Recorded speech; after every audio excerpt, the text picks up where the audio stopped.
Well, assalamu alaikum. Hello, everybody. This is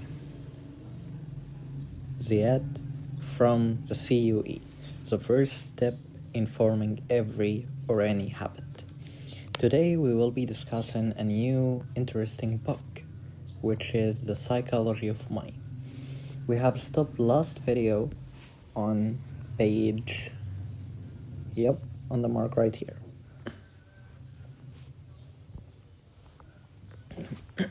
Page 12. Right here, the author is telling us one of the two main topics that impact everyone is the health and money. So, is that right? Like, tell me the truth.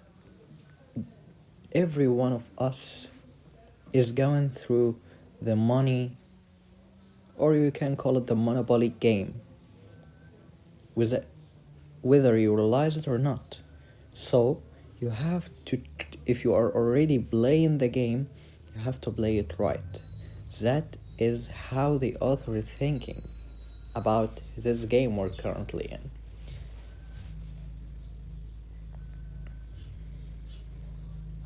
Then, the author is saying finance has scooped up the smartest minds coming from top universities over the last 2 decades. Okay, so it's right that learning in university with the best degree, with the best experience, and with the best knowledge and connections, I forgot it, is very good and essential. But 2 decades ago, not now. Now, as we have mentioned in the last episode, the difference between Ronald and Richard. Ronald, this guy right here, was just a janitor in the school, in one of the schools. And he was doing something very different from Richard. What he was doing is he was actually investing in the stock market while he was a janitor, while Richard was a very well educated doctor, not even a normal doctor but a surgeon. He bought a house with a $90,000 a month to maintain it.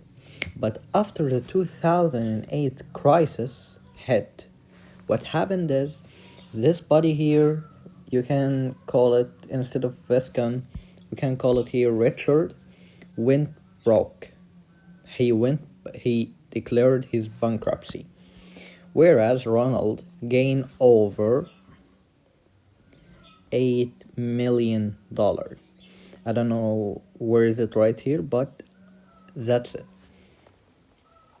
So if Ronald, a janitor in the school, gained an $8 million, while Richard, the one who is well educated, well trained, have a very good experience, has the best connections, and has the best knowledge, why did he went broke?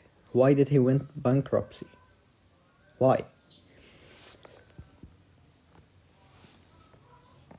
Morgan Housel mentioned here that the reason is not about how you deal with money.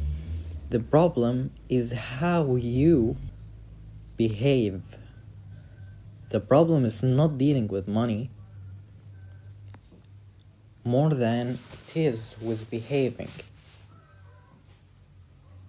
So because Ronald was behaving much better than Richard, so he went rich. You will tell me, okay, so everybody's behavior is different.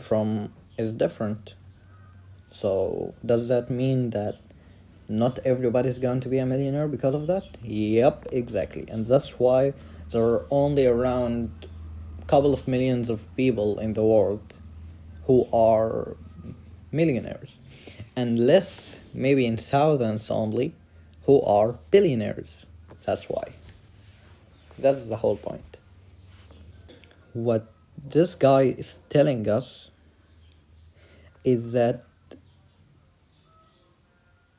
the psychology of money is not actually a hard skill. It is not something you gain after working very hard and training, making yourself better every day in school, in a system, or things like that. No, it is a soft skill. It is something you can gain with experience, not with learning and training in school. Maybe some of you will debunk my theory, but that's not my theory, it is actually the author's theory. And my lovely person, I'm gonna ask you a very simple question. If you are going to school around 8 hours a day, and in university, you can say around 10 or 11 hours a day. I don't know, maybe it will vary. But for me, I'm going to college around 10 to 11 hours a day. Yeah, from 7 to 7. We have been in this system for around all our lives. From the day we are born, from around 5 years old, I guess, till the moment of around 26 or 28 years old. So you can say it's barely 24 years old. 24 years. Why didn't us make a single dollar from all of that? Is it because the learning is very good?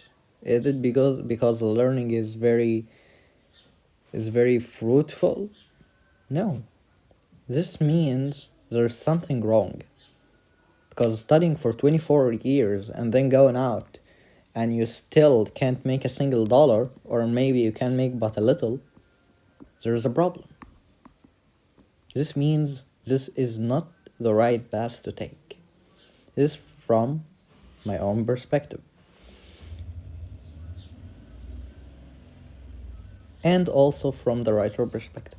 So, how can we obtain such a wealth and money to be like Ronald, not to be like Richard, who went broke after he was a doctor surgeon at Harvard University? How can we be different from all of the system attached people that we are seeing these days? I will tell you, I don't know yet. Yeah, I don't know. Until the upcoming episode. So stay tuned with us to know how to do that.